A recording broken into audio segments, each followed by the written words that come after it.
أعوذ بالله من الشيطان الرجيم. بسم الله الرحمن الرحيم.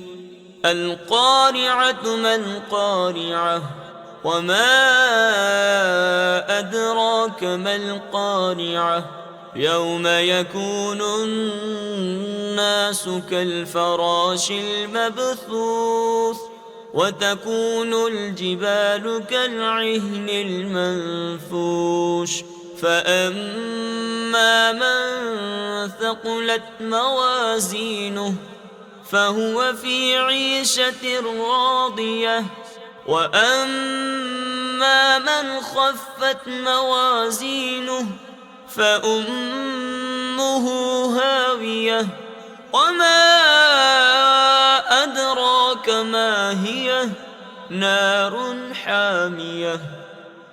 صدق الله العظيم.